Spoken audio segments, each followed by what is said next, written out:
Ito po yung may-ari ng apple namin. Diba? Hindi na niya malaman kung anong gagawin sa kanya mga tanim na apple. Kaya yan. Pinamimigay niya. Yung kaasang ko ninyo. Kaasang ano. Mapula. Sino aakyat ako po?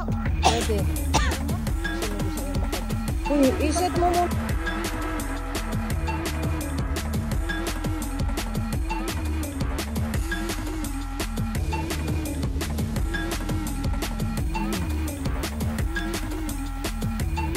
Fresh from tree.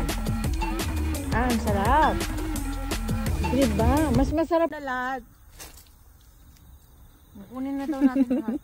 Pamigay na natin. Apon. Ito pa, Bi. Bit-bitin mo ba ito? Sus ko po.